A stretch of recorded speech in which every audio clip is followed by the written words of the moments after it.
Good morning children. बच्चों, आज हम हिंदी व्याकरण के अंतर्गत पाठ 5 वचन इसे समझेंगे। वचन वे शब्द हैं बच्चों जो हमें किसी व्यक्ति या वस्तु की संख्या का बोध कराते हैं, नंबर ऑफ ऑब्जेक्ट्स। ठीक है। अब यहाँ देखिए, जो जैसे एग्जाम्पल है, डाल पर तोता बैठा है। आपकी बुक में का ही एग्जाम्पल मैं ले रही हूँ ताकि और क्लियर हो जाए। तोता डाली पर बैठा है, तो तोता और डाली दोनों एक है ना, एक नंबर का बोध करा रहे हैं। ठीक है। लड़का पुस्तक पढ़ रहा है, लड़का और पुस्तक दोनों number of object is 1। Okay. अब नेक्स्ट है, तोते डाली पर बैठे हैं। एक से ज़्यादा तोता है तो तोता ना लिखकर यहाँ लिखा गया है तोते डाली पर बैठे हैं। डाली अभी भी एक है लेकिन बर्ड 2 हो गई है, तो तोता बन गया तोते। ठीक है। तोता एक तोते का बोध करा रहा है। तोते शब्द एक से ज़्यादा संख्या बता रहे हैं। लड़के पुस्तकें पढ़ रहे हैं। यहाँ देखिए, यहाँ लड़के भी ज़्यादा हैं और पुस्तकें, ये वर्ड भी बदल गया है। ठीक है।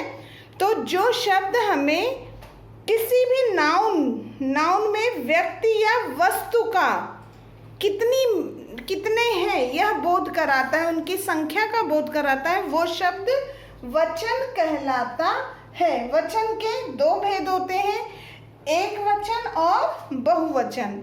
जो सिंगल यूनिट, एक यूनिट बताता है वो एक वचन है, और एक से अधिक की संख्या बताने वाले शब्द बहुवचन कहलाते हैं। ठीक है। और एक बात और ध्यान दीजिएगा बच्चों, हर शब्द का बहुवचन नहीं बनता। कुछ शब्द ऐसे हैं जिनका बहुवचन रूपांतरण नहीं होता, जैसे पिता, दादा, सूर्य, चंद्रमा, शिव आदि जो नाम हैं इनका बहुवचन नहीं होता। हाँ। और रिस्पेक्ट देने के लिए, सम्मान सूचक शब्द के लिए है का बहुवचन बन जाता है हैं। ठीक है। ये सम्मान सूचक और बहुवचन दोनों रूप में है जो है हैं के इस फॉर्म में प्रयोग होता है। ठीक है। अब आगे देखिए, आपकी टेक्स्ट बुक में पेज नंबर 26 पर कई शब्द दिए गए हैं जिनका बहुवचन और एकवचन दोनों रूप दिया गया है। इन्हें आप पढ़कर इसी बुक में लिख के प्रैक्टिस कीजिएगा। जैसे जहाँ लिखा है शीशा, उसी के बगल आप लिखिए शीशा, शीशे के बगल शीशे। इस तरह से इस प्रैक्टिस वर्क को अपनी टेक्स्ट बुक में कीजिएगा। आइए हम इसी पाठ के अभ्यास कार्यों को हल करें। बच्चों, पेज 27 पे हमारा फर्स्ट क्वेश्चन है, सही कथन के आगे सही और गलत कथन के आगे गलत का चिन्ह लगाइए। आप मेरे साथ वाक्य पढ़ते हुए इसे हल कीजिए। संख्या का बोध कराने वाले शब्द वचन कहलाते हैं। जो भी शब्द किसी संख्या को बताते हैं वे वचन कहलाते हैं। सही वाक्य है हमारा, पहला सेंटेंस जो है सही है। नेक्स्ट है ख, एक संख्या का बोध कराने वाले शब्द बहुवचन कहलाते हैं। ये बहुवचन जो शब्द है वो गलत लिखा है, वहां उसे काटिए और आप लिखिए एक वचन। अपनी समझ के लिए ये कार्य कीजिएगा, एक वचन कहलाते हैं। और ये वाक्य भी हमारा गलत है, बहुवचन के बदले एक वचन होता तो वाक्य सही होता है ना।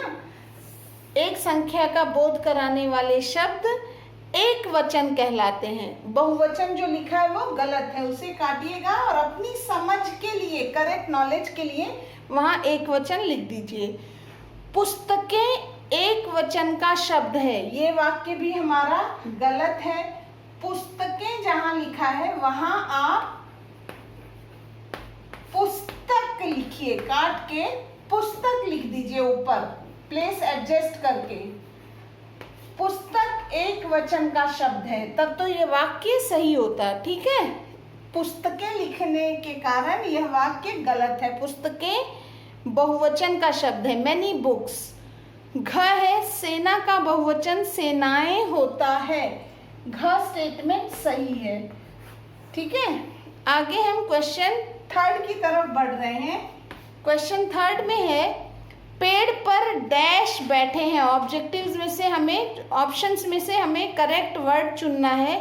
पेड़ पर डैश बैठे हैं लिखने के कारण ये बहुवचन वाक्य है, तो हम लिखेंगे पेड़ पर तोते, त पर ओ की मात्रा, त पर ए की मात्रा, तोते बैठे हैं। मोहन के घर एक डैश है, एक गाय है, गाय। नेक्स्ट है ग, हमारी दो डैश होती हैं, दो आंखें। आ चंद्र बिंदी, ख पर ए की मात्रा अंग बिंदी, हमारी दो आंखें होती हैं। नेक्स्ट है, हिना डैश झूल रही है, हिना झूला झूल रही है। झ पर बड़े ऊ की मात्रा, ल पर आ की मात्रा, झूला झूल रही है। आज हम डैश देखने जाएंगे, आज हम मेला देखने जाएंगे। इसे आप अपनी आंसर स्पेस में लिखिए। क्वेश्चन नंबर 4 है हमारा, दिए गए शब्दों के वचन बदलिए, है ना। जो शब्द है उन्हें एक वचन को बहुवचन और बहुवचन को एक वचन रूप में लिखना है। पहला शब्द है परी, जिसका बहुवचन होगा परियां। जब भी अंतिम लेटर, अंतिम वर्ड पर र पर बड़ी की मात्रा लगी है तो बहुवचन बनाते समय बड़ी छोटी बन जाएगी, और य पर आ की मात्रा लगाकर चंद्र बिंदी। ठीक है, भाषा, भाषाएं, भाषाएं। नेक्स्ट है कीड़ा, कीड़े। हवा, हवाएं से बहुवचन है, जिसका एक वचन रूप है हवा। पर्दे का एक वचन रूप है पर्दा, और बूंद का बहुवचन रूप है बूंदे। ब पर चंद्र बिंदु, बड़े ऊ की मात्रा, द पर ए की मात्रा, अंग बिंदी। नेक्स्ट है क्वेश्चन नंबर 5, देखिएगा, जिसमें कई शब्द दिए हैं। इन्हें हमें एक वचन और बहुवचन फॉर्म में लिखना है, एक वचन और बहुवचन के कॉलम में लिखना है। आइए इसे भी समझें और करें।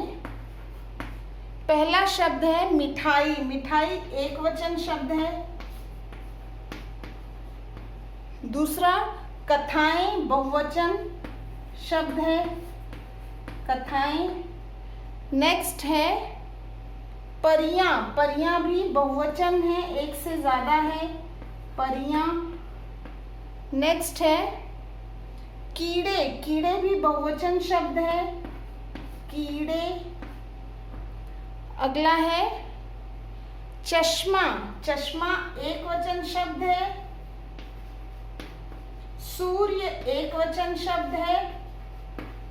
और सभाएं, सभाएं बहुवचन शब्द है, सभाएं। नेक्स्ट है शिव, शिव भी एक वचन शब्द है, शिव। अब बच्चों पेज नंबर 28 खोलिए, ये आपका होमवर्क है। इस 28 पेज पर जो चित्र दिए गए हैं इन्हें देखकर आप लिखिए कि यह एक वचन है या बहुवचन। जो एक वस्तु है वहाँ आप लिखेंगे एक वचन, और एक से अधिक चीज़ों के लिए आप लिखेंगे बहुवचन। ठीक है, यह आपका होमवर्क है। और इसी टॉपिक के साथ हमारा ग्रामर सिलेबस जो इस यूनिट का है वो पूरा हो जा रहा है। आप सभी इस पाठ को पढ़िएगा और इसमें जो भी वर्क आपको कहा गया उसे अपनी बुक में समझते हुए सॉल्व कीजिएगा। ठीक है, अगली वीडियो में नए लेसन, नए टॉपिक के साथ मिलेंगे। आप सभी स्वस्थ रहिए, खुशहाल रहिए, सुरक्षित रहिए। धन्यवाद।